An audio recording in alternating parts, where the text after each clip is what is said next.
They call it self-care. I call it the art of withdrawal, the discipline of removing yourself from the noise so you may hear only your own ambition. What they name mental health, I name strategic isolation, because the mind, like a fortress, is only as powerful as its walls are unbreached. The modern world teaches you to seek connection, validation, and constant communication. Yet every empire in history has been built not through connection, but through separation. In isolation, a man becomes his own court, his own enemy, and his own ruler. There, in the quiet corridors of solitude, power reveals its true nature not in influence over others, but in dominion over the self. Those who fear being alone are slaves to attention. Those who master solitude command it as a weapon. So tonight, we will not speak of loneliness or self-care. We will speak of strategy, of why the greatest minds withdrew, and how separation refines the will into something sharper than any sword. They tell you to open up, to share, to stay connected. But connection, my friend, is the first crack in the fortress of your mind. Every time you open the gate, someone walks in, and few leave without taking something with them. Your peace, your certainty, your control. They take it not through violence, but through presence. Through the slow erosion of your attention. Power does not begin with conquest. It begins with protection. The mind is a kingdom. And most people leave their gates wide open, inviting every passerby to shape their mood, their values, their sense of self. The weak call it empathy. The powerful call it infiltration. Have you noticed how the most dangerous men in history were always those who withdrew before they advanced? Caesar did not rise by being social. He rose by studying Rome in silence, learning every weakness in its senate before he struck. Leonardo observed the world for decades in solitude before his mind birthed the machines of the future. Even Machiavelli himself learned power not in courts filled with noise, but in exile, alone, dissecting human nature as one would dissect an animal. Isolation is not loneliness. It is preparation. When you retreat into yourself, you begin to see the mechanisms that drive others. Their hunger for validation, their fear of rejection, their desperate need to be seen. And then, something extraordinary happens. You stop needing those things. You stop being predictable. A man who no longer seeks comfort is impossible to manipulate. Imagine the mind as a fortress surrounded by a restless city. Every word from others, every emotional appeal, every opinion is a battering ram at your gate. The more you engage, the more you weaken your defenses. But when you withdraw, when you seal the gates and observe from the tower, you begin to see patterns. You recognize who seeks to enter with false gifts. You see who flatters to invade. This is the first step of true psychological warfare, knowing what enters your mind and what must be repelled. The modern world despises silence because silence reveals truth. Scrolls of noise, endless talk, constant opinions. These are the weapons of distraction. They keep you docile, exposed, reactive. You become a subject of others' narratives instead of the author of your own. Ask yourself, how much of your thought is truly yours? How much has been installed by the voices you allow in? The fortress mind begins with discipline of exposure. Who do you listen to? Whose emotions do you absorb? Whose approval do you need before you move? Every one of these is an unguarded gate, and every gate left open invites control. To isolate strategically is to declare mental sovereignty. You decide what thoughts may enter. You decide what emotions deserve to exist within your walls. You decide when and how others may reach you. And when you disappear entirely, that disappearance terrifies them. Because control depends on access. When you vanish, when you no longer react, no longer explain, no longer need, they lose their hold. And that silence becomes your most formidable armor. In politics, kings held counsel rarely. For every word could expose their intent. In business, those who control information control reality. And in the mind, he who controls attention controls destiny. Isolation is not escape, it is filtration. It is the art of separating what strengthens you from what corrodes you. But understand, this solitude will not comfort you at first. It will confront you. The noise of the world fades, and you begin to hear another sound, the one within. Every fear, every doubt, every forgotten ambition, they rise like ghosts in the dark corridors of your mind. And most men, unprepared, flee back to the noise for relief. Do not stand there. Face them. The fortress is built not with stone, but with self-knowledge. You cannot guard what you do not understand. Isolation reveals your weaknesses so you may fortify them. It strips you of illusion so you may rebuild yourself in truth. And when you emerge again, after days, weeks, or even years, you will not return as the same man. Your silence will unsettle them. Your calm will provoke them. Your independence will confuse them. Because they cannot influence what they cannot access. This is why kings live above their subjects. This is why generals plan alone. And this is why those who master solitude are always feared more than those who seek company. Isolation, when practiced with purpose, does not distance you from power.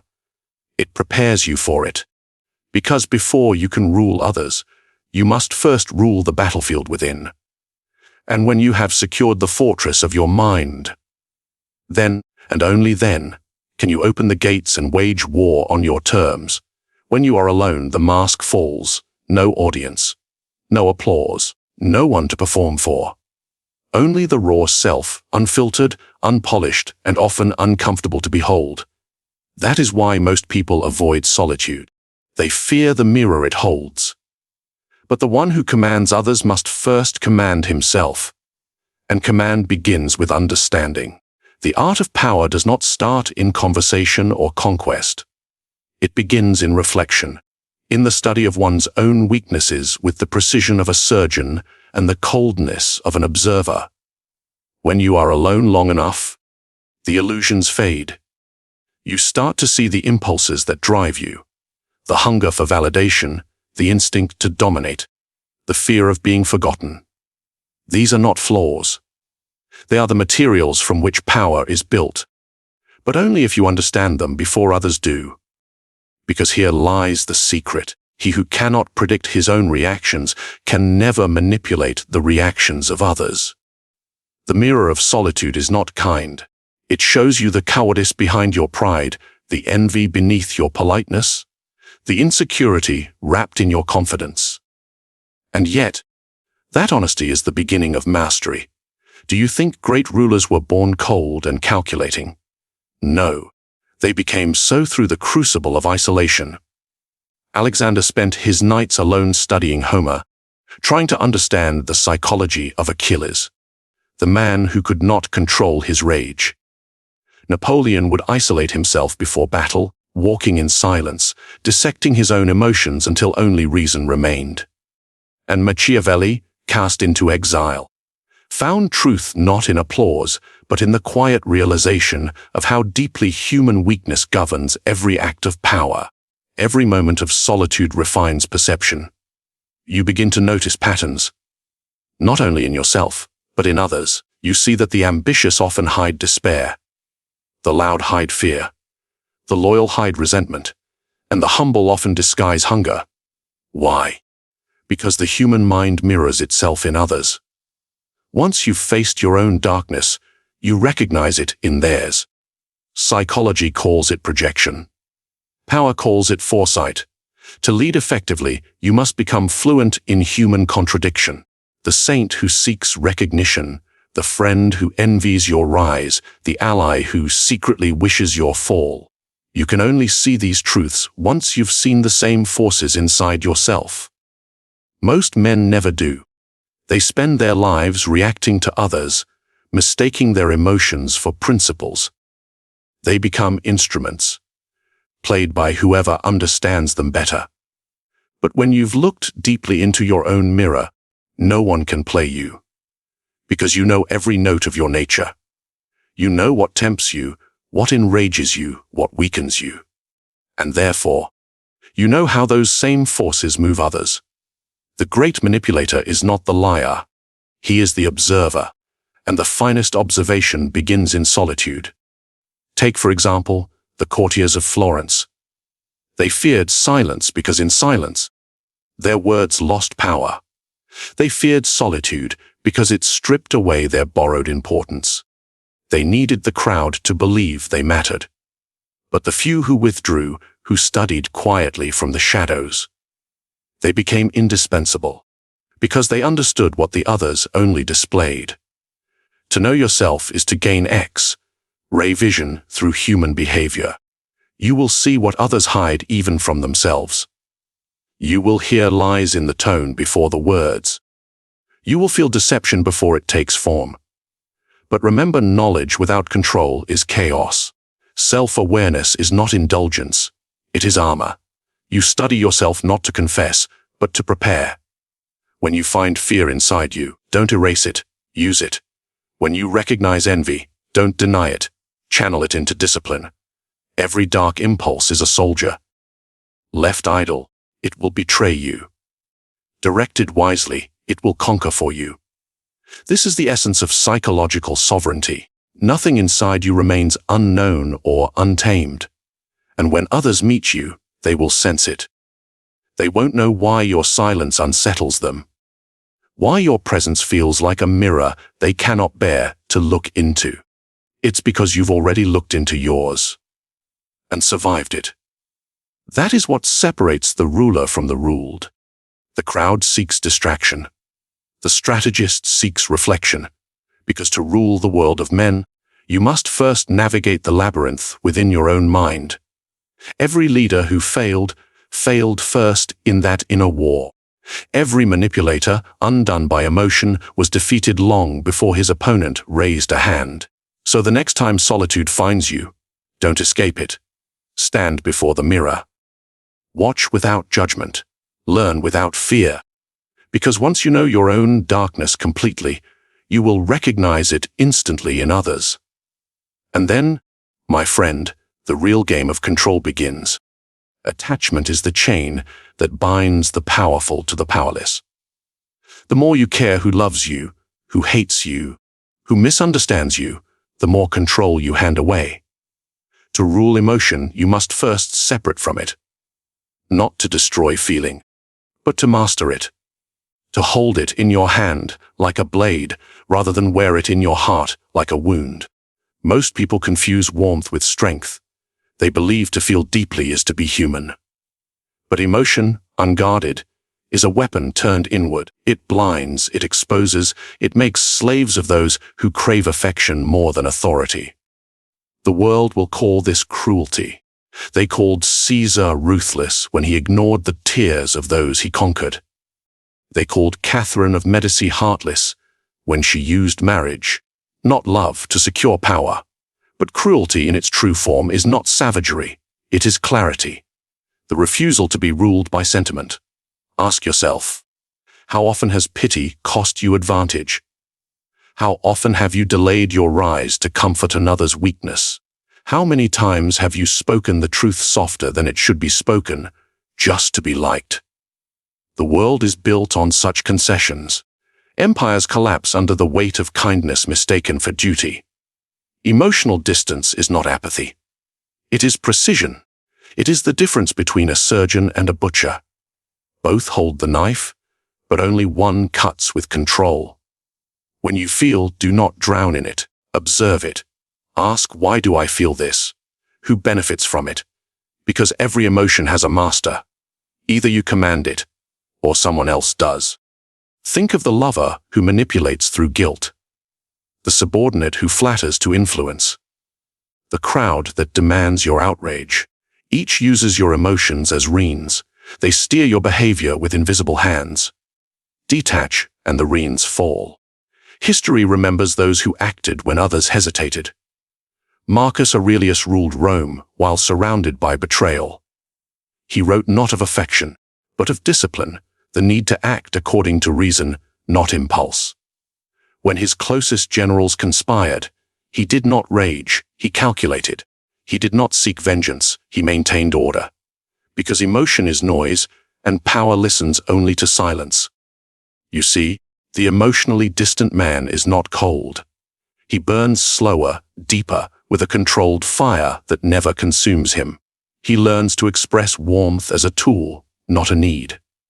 He can charm without being charmed, console without being attached, inspire without losing control of himself. In manipulation, this is the highest art, to appear deeply human while remaining untouchable within. People must believe you care, but your care must always serve strategy, not sentiment. Consider how generals speak before war. They call their soldiers brothers, sons, heroes. They stir emotion to command obedience. But when the battle ends, they sacrifice thousands without hesitation, for they understand that leadership requires compassion only as long as it produces action. This is the paradox of emotional mastery, to use feeling as a performance while never letting it become possession. The weak think detachment means isolation. They think to be calm is to be cold. They do not understand that distance gives you sight. From a height, you can see what passion hides. You can predict betrayal before it forms, weakness before it reveals itself, danger before it strikes. In politics, the one who reacts first loses. In love, the one who needs less holds the power. In life, the one who observes calmly controls those who cannot. So, what is emotional distance truly? It is self-rule. It is the decision to no longer let the world's storms decide your course. You will still feel anger, desire, pity, love, but you will no longer worship them. Detach not to avoid life, but to direct it. Those who cannot control their emotions are led by those who can. The crowd seeks validation. The strategist seeks victory. The crowd seeks understanding. The strategist seeks advantage. And when they meet, the one who feels less always governs the one who feels more. You are not required to erase your emotions, only to master the timing of their expression. Smile when you must. Cry if it serves purpose, but never reveal the true movement of your heart. It must remain your final secret. Because once they can move your feelings, they can move your fate. So keep your emotions near, but never too near. Hold them like fire in your hand, warm enough to use, distant enough not to burn. And when others accuse you of being cold, smile quietly, for only those who burn without restraint demand warmth from others. Control emotion, and you will control men. But lose that distance, and you will become one of them. Power does not only come from action, it comes from absence. The greatest rulers, the most feared strategists, the most desired minds all understood this. The less they were seen, the more they were imagined. And what is imagined is always more powerful than what is known. Invisibility creates myth, and myth commands obedience. Most people seek attention as if it were oxygen. They overshare, overexplain, overexpose themselves. Until mystery dies and with it, influence. They think visibility equals power. But visibility breeds familiarity. And familiarity, as every ruler knows, breeds contempt. The wise retreat deliberately, not out of fear, but out of design. Consider the ancient kings who appeared before their subjects only a handful of times a year. Each appearance became sacred, charged with awe. Their faces were symbols, not personalities. They ruled through distance. In Florence, the Medici often vanished from public life before making decisive moves. Their disappearance stirred rumors, curiosity, and fear. People filled the silence with imagination, and imagination always paints the absent man larger than life. Do you see the principle? When you are constantly seen, people measure you. When you are unseen, they imagine you. And imagination has no limits. Psychology proves it. The human mind cannot tolerate uncertainty. It fills gaps with stories, motives, exaggerations. If you vanish, they must explain your silence. They begin to whisper. What is he planning? They create narratives that elevate you beyond your own making. This is how legends are built, not by noise, but by withdrawal. The same logic applies to modern life. Look at how leaders, artists, and thinkers who speak rarely become more influential than those who flood every space with their voice. Scarcity amplifies value. Even a simple word, when spoken sparingly, becomes prophetic. But isolation as myth requires control. You cannot vanish as an act of weakness. It must be done with intention, timing, and psychological precision. Disappear too early, and they forget you. Disappear too long, and they replace you. Disappear strategically, and they remember you more in your absence than they ever did in your presence. To create this effect, you must first understand perception as a weapon. People don't respond to truth. They respond to image. They do not follow substance, they follow mystery. When you retreat, do not explain. Let confusion grow. When they ask where you've gone, give only fragments. When they assume, never correct them. Because every false theory about you adds a layer to your legend. This is why the cold strategist never rushes to defend his reputation. He knows silence is more intimidating than argument. A man who does not justify himself radiates power. His stillness becomes a mirror where others project their own fears. Even in warfare, the principle holds.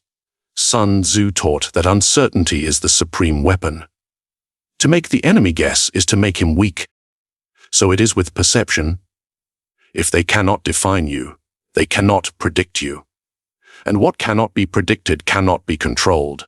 Think of it this way: your reputation is not what you are. It's what they believe you are. And belief, once formed, is nearly impossible to kill.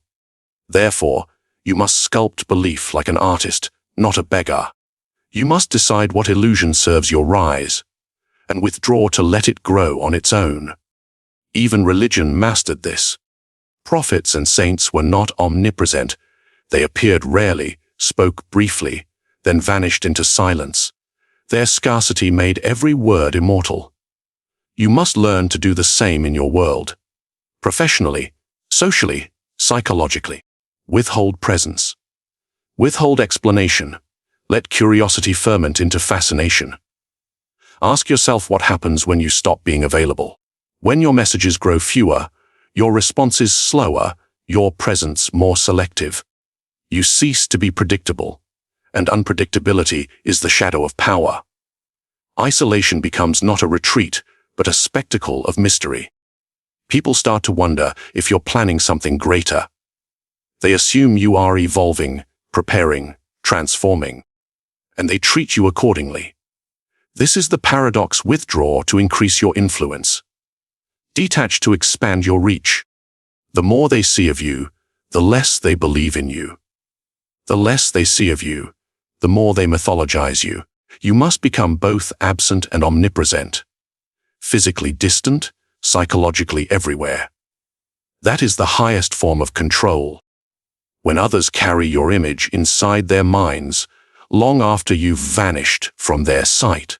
So when you next feel the urge to announce yourself, to explain, to be seen, stop. Ask instead, what if my silence says more? Because when your image becomes myth, you no longer chase power. Power begins to chase you. And that is when isolation becomes divine. Words are the currency of the powerless. The more they speak, the cheaper their influence becomes. Silence, however, true, deliberate silence, is the language of rulers, because the one who does not speak forces others to reveal themselves. Every word you utter is an opening. Every explanation, a confession. Every defense, a signal of weakness. But silence is a mirror. It reflects others' desires, fears, and insecurities until they expose what they swore to hide. Do you understand the gravity of that power? To control a room without uttering a sound. To make men stumble over their own words just to fill the emptiness you've created. This is the sovereignty of silence. History worships the eloquent, but it obeys the silent. Consider the generals, kings, and strategists who spoke rarely but decisively. When Caesar addressed the Senate, his pauses spoke louder than his decrees. When Queen Elizabeth faced rebellion, she waited in silence before answering. And in that silence, her enemies drowned in their own uncertainty. Even Machiavelli wrote that the prince must learn to conceal not only his actions, but his intentions, for power dies the moment it is understood. Silence is not emptiness. It is strategy. The weak speak to relieve pressure. The strong remain still to increase it. In every conversation, power belongs to the one who can tolerate the silence longer. Try it yourself. In a disagreement, say nothing. Watch how they fidget, over-explain, justify. They will twist their words to fill the void, and in doing so, they will give you the truth without realizing it. People reveal everything in silence. Their tone sharpens. Their eyes move faster. Their confidence cracks. Because most minds cannot bear uncertainty. They crave reaction. And when you refuse to react, you become a psychological wall they cannot climb. But this is not just social manipulation. It is a mindset. The sovereign mind operates in silence because it is immune to noise. It observes without the compulsion to respond. It waits, not passively, but patiently, knowing that time itself is the sharpest weapon in any power struggle. In the court of politics, silence is diplomacy.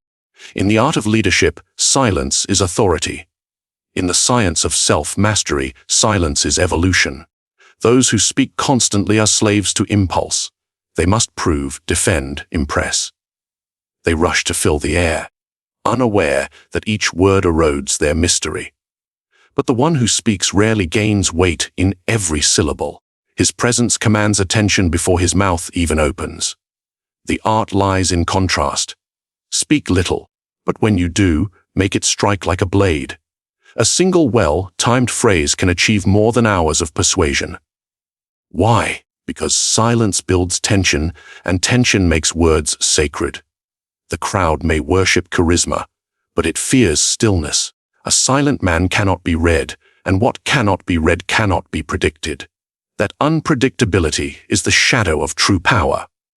Psychologically, silence places others in submission. When you do not rush to answer, they begin to question themselves. Did they say something wrong? Did you see through them? Their mind fills the gap your silence created. And in that gap, you control the narrative without ever speaking. The Stoics knew this. Marcus Aurelius wrote that noise is for the undisciplined, that wisdom speaks in restraint. Every philosopher, every strategist, every ruler who endured understood this truth. The louder the world becomes, the more dangerous silence becomes. Because in a culture addicted to attention, withdrawal becomes power. Look around you. The modern man screams to be heard. He cannot stop talking, posting, reacting. He mistakes volume for value. But you must do the opposite. Let others reveal their hearts while you protect yours in quiet calculation. Let your silence unsettle them. Let it breed curiosity, doubt, and fascination. For the silent man becomes a mystery, and mystery always outranks transparency. In manipulation, silence is a mirror and a weapon. It reflects emotion until the opponent destroys himself upon his own reflection. Never interrupt the man who talks too much. He's building your advantage word by word. And yet, silence is not always passive. It must be used with rhythm. Like breath, like war. Too much, and they think you weak. Too little, and you lose its force. Master the balance, and you will hold dominion over both speech and thought. Because silence, when intentional, bends reality. It slows the tempo of conversation. It shifts power from reaction to observation. It transforms you from participant to ruler of the psychological field. So the next time the world demands a response, pause. Let the silence grow heavy. Let them squirm. Let them reveal themselves. Because the one who breaks the silence always loses to the one who owns it. And when you learn to weaponize that quiet, you will not only command rooms, you will command destinies. Power is never taken by force alone. It is taken by understanding the minds of men and guiding them without their awareness. The greatest control is invisible. They believe they act freely, while every step they take was designed by you. You do not command them, you influence them. You do not argue, you frame. You do not shout, you suggest. And when they follow, they call it their own choice. That is the highest art of domination, to rule without resistance, to shape without being seen. So study silence, master distance, control perception, and let your presence rule even in your absence. Because when you can move people without touching them, you no longer chase power. You become it. Now tell me, how would you use this knowledge? Leave your thoughts below. Subscribe for more lessons in power and psychological warfare. And share this video so that others may believe they're learning philosophy while you are learning control.